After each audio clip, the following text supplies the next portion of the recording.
Hello, everybody. Reviews by Hunter here. My name is Hunter. So, today I got Sakamoto Days, episode 18, titled Kanaguri. So, this episode overall was pretty good. Once again, I really am loving this anime. Every single episode is so enjoyable. This episode was very chaotic. So it opens up with the flashback of Shin telling Sakamoto not to help him in the transfer exam because he wants to test his own abilities. Shin had kind of this flashback of Slur telling him that he should just kill himself for like messing up during his fight where he was taking on Slur. And I think that it's awesome for Shin. He wants to kind of continue to improve his abilities, improve himself, because I do think he has been saved quite a bit by Sakamoto throughout this series, and I think he's wanting to stand on his own 2 feet a little bit more. We do jump out of this flashback back into real time. Shin defeats that boy that had the almost like the COVID mask around his face. We learn his name is Mafuyu. I'm not exactly sure if that's how you pronounce it, but Shin defeats Mafuyu with clairvoyance. So then we have Mafuyu crying like a little kid, almost crying, and said that his goal was to join the order. And Shin was like, "How do you even know what the order is?" But apparently Mafuyu wants to be a part of that, which is interesting for him being so young. Now, we then move on to where we meet the examiner and film director Kanaguri. And he is a character that with like this short black hair, and he has almost like film tape around his neck, almost like a scarf. He looks so much like a JoJo's Bizarre Adventure character.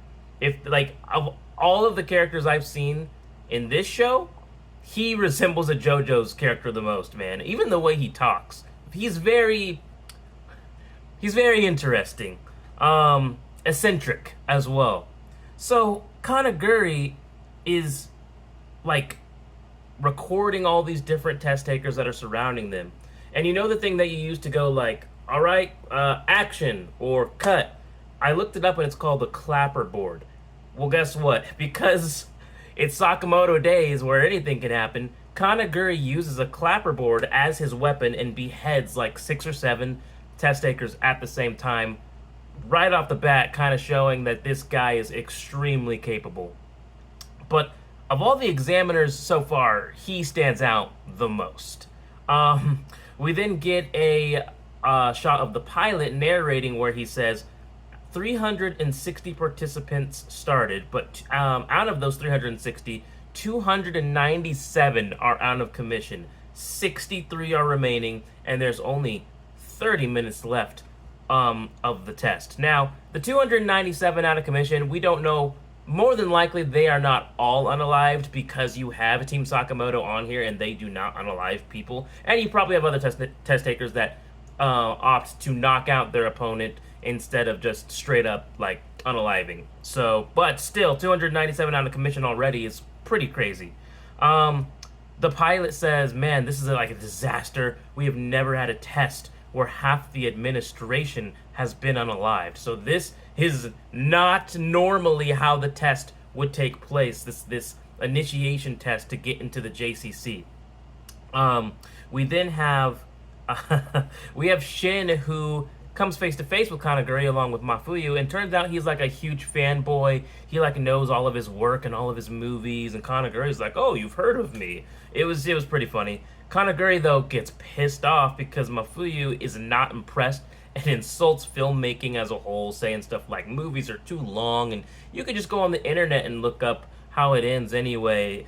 And Kanaguri gets pissed and attacks them, and then Kanaguri shoots the pilot who's piloting this aircraft in the back of the head.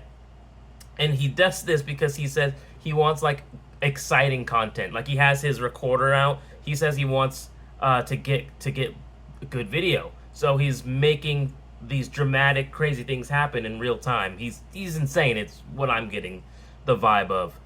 He seems to be like very passionate about filmmaking, but in an out of your mind way. So if that wasn't enough, Kanaguri yells, "Ready, set, action," and charges like a Dragon Ball Z like blast from his camera and blows up the plane in the name of getting good content. This guy's crazy. So Sakamoto tries using his apron as a parachute and fails miserably. All of the contestants are in a free fall now. One of the administrators is like, "Oh my god, this wasn't part of the exam. Good thing they gave us these parachutes." And one of them was like, "Yeah, this isn't part of the plan. What do we do?" And they're like, "Just tell him that was all part of the plan. Just make something up." So he gets a microphone down and is like, "All right, contestants, welcome to Act 2 of your test. In order to pass, you must land safely and also be in possession of one of the bullets, one of those engraved bullets." So those are now the new on-the-spot made-up test conditions to pass. So now it's a free fall, and now we have to figure out how the heck are they going to get down safely if they don't have a parachute. Well, we figured out that the blue-haired girl's name that has kind of taken a liking to Sakamoto in the way that she looks up to him as like a mentor, she decides, okay, how can I help? This guy helped me. I want to be able to repay him. So we get a flashback of her like sewing with her mother. And she's like, okay, this is my one good skill.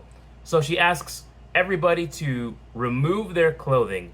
And she's like, I don't have time to explain. Sakamoto and Shin are like, here you go. Everyone starts following suit. And what she begins to do is sew all of their clothing together midair as they're free falling to their deaths. And she basically makes like a makeshift parachute out of all of this fabric. It's not perfect, but it was able to kind of slow the impact enough to where they could land into the ocean safely. Akira starts to sink to the bottom because she says she does not know how to swim. Luckily, Sakamoto grabs her by the wrist and pulls her up to safety.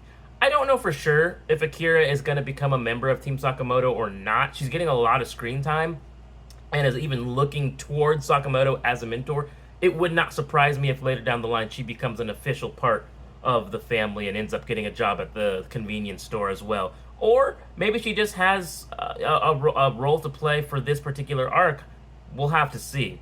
Now, I gotta say, Mafuyu is quickly growing on me. He's just like, he's like this 14-year-old kid, and he's like in his like emo rebellious phase, and it's just like, ugh, this sucks. Like, there's sand in my shoes. Everything sucks. Everything. You know who he reminds me of? He kind of reminds me of Shikamaru from Naruto. Oh man, what a drag. Like, he gives me that energy, and it feels so real, man.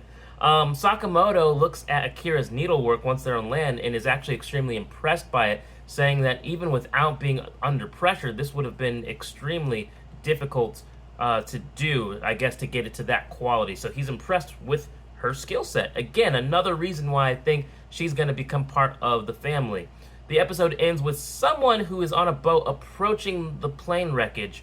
We don't see her face, but she sounds excited. And she has on her a Sakamoto keychain, like a little plushie, if you will, miniature size of Sakamoto, what looks to be of him in his prime, like in his youth. So, could be a fangirl? Not exactly sure. So we get a mystery character to end the episode. I thought this episode was fun, man. I'm not gonna, it wasn't like one of the very best, but it was entertaining. I'd give it like an 8 out of 10 overall if I had to grade it. This one was just a lot of fun. Wasn't anticipating Kanaguri blowing up the plane in the name of getting good content, getting good film for his movie making. That guy is ridiculous, super eccentric. I'm curious how much we're going to see more of him. He is a fun character, but that was episode 18 titled Kanaguri. I should have probably put up a picture of Kanaguri for the background. That's an L on my part. My bad. But take care, guys.